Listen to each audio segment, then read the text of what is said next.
Alhamdulillahirabbil alamin. Wassalatu wassalamu ala asyrafil anbiya wal mursalin wa ala alihi washabbihi ajma'in. Rabbi shrah li sadri wa yassir li amri wahlul 'uqdatam min lisani yafqahu qawli. Subhanaka la ilma lana illa ma 'allamtana innaka antal alimul hakim. Wala haula wala quwwata illa billahil aliyyil azim. Allahumma salli wa sallim ala sayyidina Muhammadin al-Fatih lima uhlik wal khatimi lima sabaq wan nasril haqqi bil haqq wal hadi ila siratikal mustaqim wa ala alihi wa sahbihi haqqa qadrihi wa midadil azim.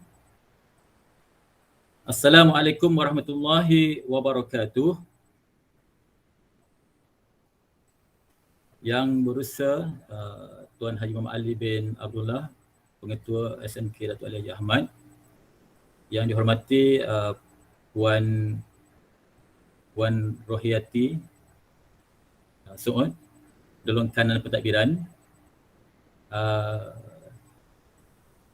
Cik Wan Saidin Wan Mamat ni kalau ada, Dalam Kanan HEM, Puan Azura Zeti Azura binti Rahmat, Dalam Kanan Kurikulum, rakan-rakan ketua bidang, rakan-rakan guru, ibu-ibu bapa-bapa kalau ada, Ustaz Azrin saya nampak tadi, serta anak-anak pelajar yang saya kasih sekalian. Jadi alhamdulillah pada malam ini, pada waktu ini, pada saat ini, pada detik ini, pada ketika ini dapat saya diberi kesempatan untuk memberikan sedikit atau berkongsikan sedikit ilmu, pengetahuan ataupun sedikit motivasi, walaupun agaknya macam kurang layak aja bagi motivasi ni. Tapi tak apalah. Mudah-mudahan apa saja yang kita lakukan, mudah-mudahan apa saja kita kerjakan akan sentiasa mendapat kerahmatan dan kerajaan oleh Allah Subhanahu Wa Taala. Insya-Allah mudah-mudahan. Jadi tuan-tuan dan puan-puan yang dirahmati Allah sekalian, saya bukanlah nak menunjuk lagak, saya bukanlah nak menunjuk terror. Siapalah saya untuk menunjuk lagak, siapalah saya untuk menunjuk pandai. Saya adalah manusia yang serba kekurangan. Kata orang berentak tidak memutus tali, berantuk tidak melembang bumi, kain basah kering di pinggang. Bagai melekut di tepi gantang ada tidak bertambah, pergi tidak berkurang. Bagaikan golok kayu ditetak takluk, dijual tidak laku. Justru kalau mungkin ada bicara saya yang akan terkasar adat, kalau ada tingkah apa yang mungkin mencolok mata, kalau ada bicara yang mungkin menghiris kalbu, saya mohon ampun dan maaf. Sebab semua manusia melakukan kesilapan, betul? Sebab kata orang, bumi mana yang tidak hujan, lautan mana tidak bergelora, pinggan mana yang tidak retak, air mana yang tidak berkocak. Sekian, terima kasih. Salam pengenalan, salam Maulidur Rasul. Baik, saya akan paparkan slide saya. Biasa kalau saya bagi ceramah, ramai audien kat depan. Jadi boleh interaksi dua hala. Tapi bila cakap macam ni, macam sorang-sorang cakap. Tapi tak apalah. Okey. Baik. Saya akan paparkan skrin saya sebentar. Okey. Boleh nampak tak?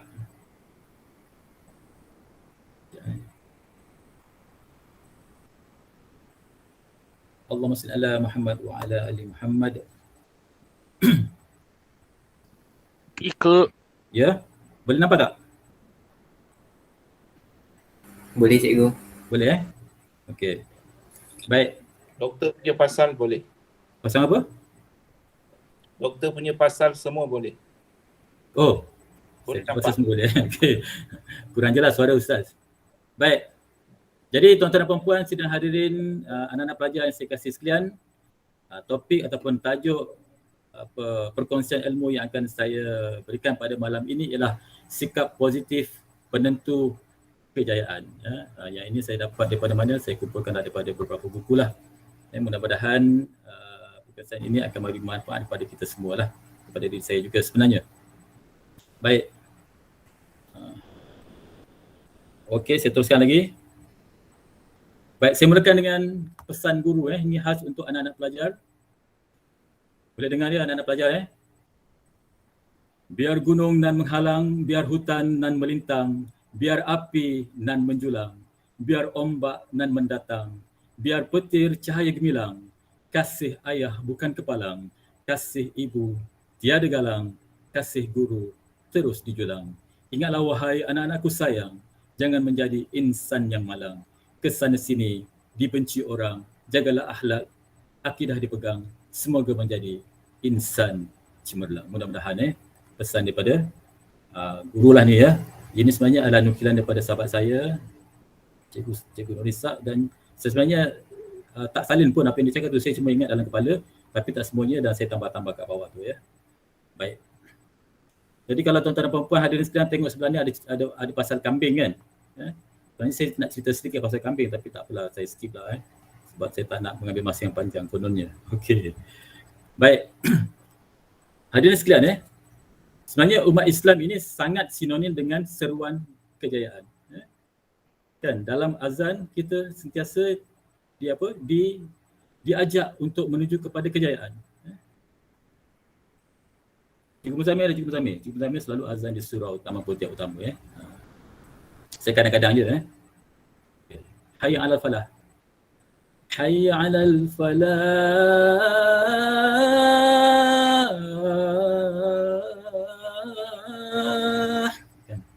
Okay. Marilah menuju kejayaan. Let us follow the path to success. Kata orang Jawa dia. Baik. Jadi tak kurang daripada 10 kali kita sentiasa sering kali mendengar laungan-laungan azan laungan azan. Marilah menuju kejayaan, marilah menuju kejayaan. Kalau ada 5 waktu, maksudnya 2 kali sebut dah 10. Kemudian ikamat lagi. Kita memang agama Islam adalah satunya agama di dunia yang sentiasa mengajak umatnya untuk menuju kepada kejayaan, menuju kepada kemenangan, menuju kepada kecemerlangan. Malah kalau kita mendapat zuriat pun, biasanya kaum bapa akan mengazankan anaknya selepas lahir tu. Di sebelah kanan lah, tengah kanan. Ataupun dikamatkan sebelah kiri. Betul ni Ustaz Okay. Betul. Baik. Betul. Sebab tajuk kita ialah Tajuk kita ialah berkaitan dengan kejayaan sikap yang positif penentu kepada kejayaan. Maka kita lihat dulu apakah yang dikatakan sebagai erti kejayaan itu. Okey, kejayaan ialah apabila kita berjaya membangunkan potensi diri ke tahap yang paling tinggi. Maksudnya jarak antara kita punya kedudukan kita sekarang dengan potensi yang sepatutnya kita boleh ada, semakin dekat jarak itu maka semakin berjaya kita.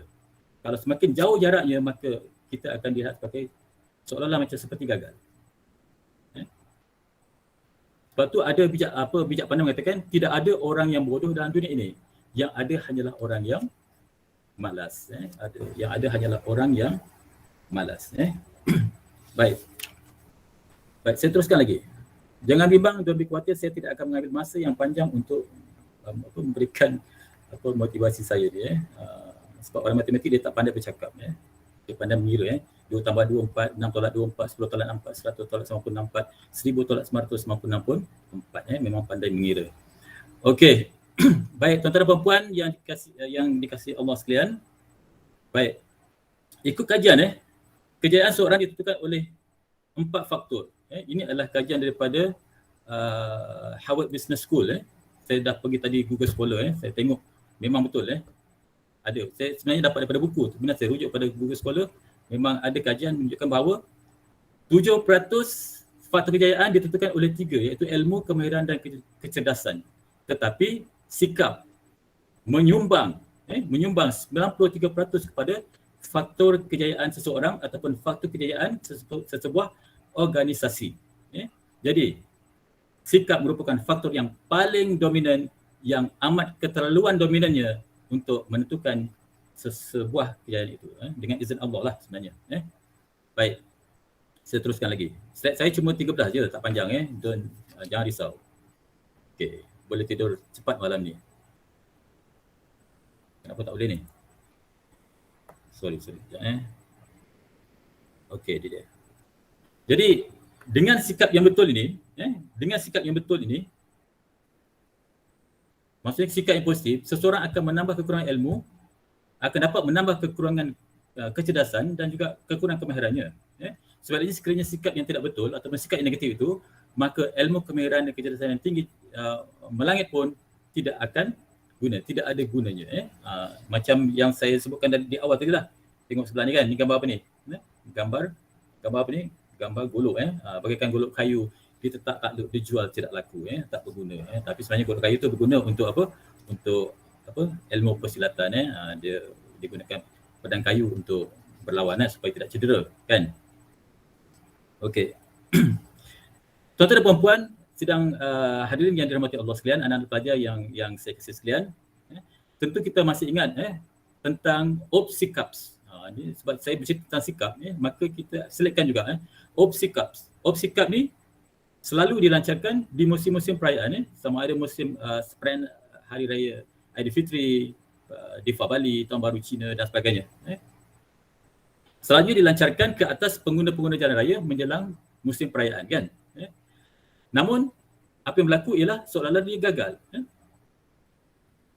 Kadar kemalangan, khususnya kemalangan maut terus meningkat. Maksudnya kalau berkurang pun sedikit. Jadi di mana silapnya? Hasil kajian menunjukkan bahawa bukan faktor cuaca, bukan faktor undang-undang yang kurang ketat, bukan faktor jalan raya, bukan faktor yang lain, tetapi faktor sikap pemandu yang cuai. Sikap pengguna jalan raya yang cuai yang menyebabkan, yang menjadi punca kepada berlakunya kemalangan jalan raya itu. Jadi sekali bahawa sikap memberikan menunjukkan sesuatu yang signifikan dalam menentukan sesebuah kegagalan ataupun kejayaan. Baik. Jadi tuan-tuan dan puan-puan, kalau kita kaitkan pula dengan pencapaian akademik pelajar, faktor sikap juga mengikut kajian mempengaruhi pencapaian akademik pelajar. Pelajar yang pintar tapi malas, yang tidak berdisiplin dan tidak konsisten dalam pembelajaran biasanya akan ketinggalan berbanding dengan pelajar yang biasa-biasa saja. Tetapi rajin, tetapi berdisiplin, tetapi konsisten, hormat guru dan sebagainya. Mereka lah biasanya pelajar-pelajar yang berjaya. Kemudian kalau kita kaitkan pula dengan keusahawanan, tanyalah mana-mana usahawan yang berjaya di dunia, Bill Gates ke, yang paling kaya siapa tu yang apa tu, yang ada company apa tu, online punya bisnes tu, tak ingat lah. Tanyalah kepada Mark Zuckerberg, tanyalah kepada Semota Buhari ke, faktor sikap lebih dominan dalam mempengaruhi kejayaan usahawan berbanding dengan modal, ilmu dan kemahiran yang mereka miliki. Jadi sekali lagi menunjukkan bahawa sikap memberi pengaruh yang cukup besar dalam menentukan kejayaan atau kegagalan seseorang individu ataupun sebuah organisasi, ataupun apa saja bidang yang dilakukan, bidang sukan ke dan sebagainya. So what is attitude? Apakah itu sikap? Kita tanya pula apakah maksud ataupun definisi sikap itu. Orang akademik ini biasa kita akan lihat dia punya definisi dahulu. Okey. Sikap itu didefinisikan sebagai tenaga penggerak dalam jiwa yang memainkan peranan dalam pembentukan tingkah laku. Jadi secara ringkasnya ada pula yang mendefinisikan bahawa sikap itu ialah perasaan dalaman yang dizahirkan dalam bentuk tingkah laku. Itu adalah sikap. Dan tuan-tuan dan puan-puan, sikap ini atau attitude ini dia merangkumi 3 skop. 3 skop. Yang pertama adalah personal, yang kedua adalah interpersonal, yang ketiga adalah profession. Jadi sikap itu yang menentukan sama ada seorang itu secara personalnya punya harga diri, punya sifat amanah, jujur dan lain-lain sifat yang positif yang berkaitan dengan diri dia, personal. Kemudian sikap juga menentukan sama ada seorang itu mempunyai hubungan yang baik dengan orang lain, secara interpersonal, seperti sikap berterima rasa, sikap memaafkan, sikap prihatin dan sebagainya. Kemudian dari aspek profession, sikap juga menentukan sama ada seseorang itu mempunyai daya kreatif, inovatif, daya usaha, gigih, semangat bersaing dan sebagainya. Jadi secara umumnya sikap itu terbahagi kepada 3 skop. 3 skop. Okey. Maksudnya batuk orang kaya. Okey. Jadi tuan-tuan dan puan-puan, sidang hadirin sekalian, sikap merupakan tenaga penggerak dalam jiwa dan perasaan dalaman seperti yang saya katakan tadi, definisi dia. Jadi di sini adalah bersifat dari dalam keluar, inside out, bukan outside in. Bersifat dari dalam keluar. Dia ibarat ataupun umpama pintu yang terkunci dari dalam. Tiada siapa yang boleh membukanya kecuali dengan kerelaan Tuhan punya di dalam yang menguncinya. Dia sendiri yang boleh buka sebab dia yang kunci di dalam. Kita yang di luar tak boleh kecuali pecahkan. Kalau pecah tu lain cerita. Maksudnya mengubah sikap tidak boleh dibuat secara paksaan. Mesti dilakukan dengan kerelaan diri yang memilikinya. Seperti kata bijak pandai atau pepatah, kan? Kita biasa dengar. Kita boleh menarik kuda masuk ke dalam air, tetapi kita tidak akan dapat memaksa kuda minum air. Begitulah sukarnya, susahnya untuk mengubah sikap seseorang itu.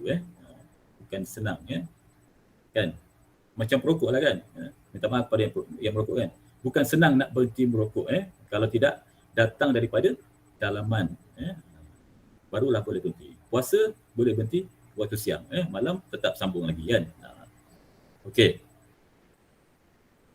Kita teruskan lagi. Tinggal dua slide lagi tuan-tuan dan puan-puan, don't be khawatir. Baik. Jadi sikap positif penentu kejayaan ini terdapat 6 tanda-tanda mengikut Ustaz ni saya ambil daripada Ustaz Fahrul Joy, tak silap saya.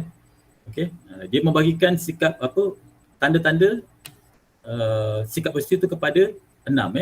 Jadi yang pertama adalah yang pertama adalah yakin terhadap diri. Yakin terhadap diri. Okey, tak apa kalau orang lain tak yakin dengan kita, tapi kita mesti yakin pada diri kita sendiri. Kita mesti mempunyai keyakinan yang tinggi terhadap diri kita sendiri. Cuma jangan terlalu overconfident. Kalau terlalu overconfident kita akan jadi lain. So confident is over, dah terbalik dah.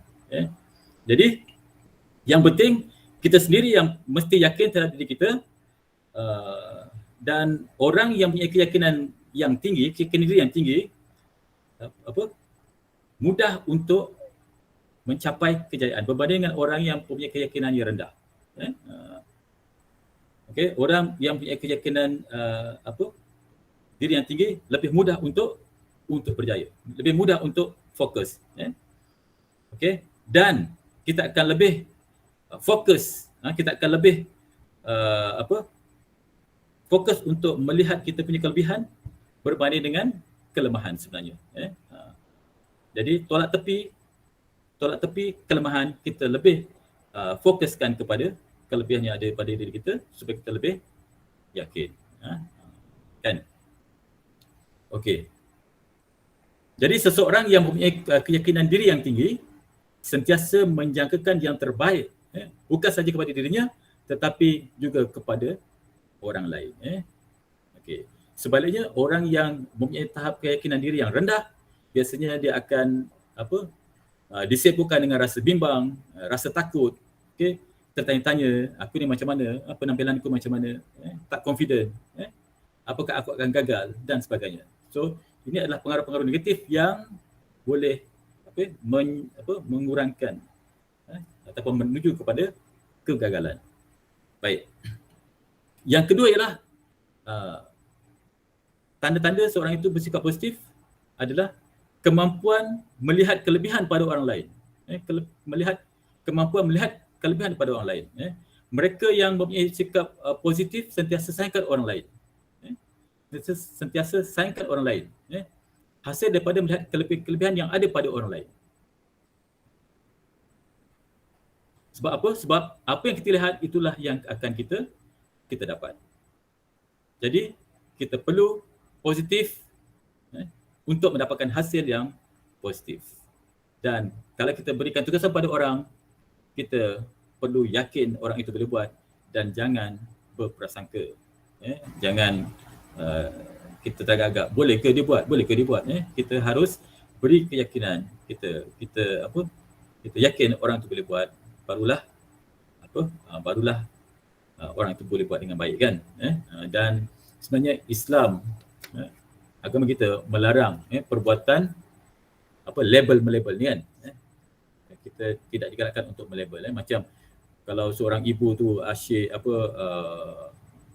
berkata bodoh ataupun anak dia jahat ke ataupun kata yang buruk lah terhadap anak dia. Sebab kata-kata itu adalah doa kan. Kata-kata ibu adalah doa. Sebab itulah kita dilarang sama sekali untuk melabel ataupun bercakap perkara-perkara yang buruk terhadap orang lain. Yang ketiga ialah kemampuan melihat peluang pada setiap keadaan. Peluang bukan terhasil oleh untung nasib atau kedudukan. Sebab itulah pendatang sama ada dengan izin ke, pendatang tanpa izin ke, parti tu mereka datang ke negara kita sebab mereka mencari peluang, bukan menanti peluang. Mereka dapat kerja, anak pribumi menganggur, tidak dapat kerja. Kemudian kalau kita masih ingat lagi, mungkin biasa diperdagangkan oleh para motivator, kisah penjual kasut. Kan, pernah dengar kan kisah penjual kasut?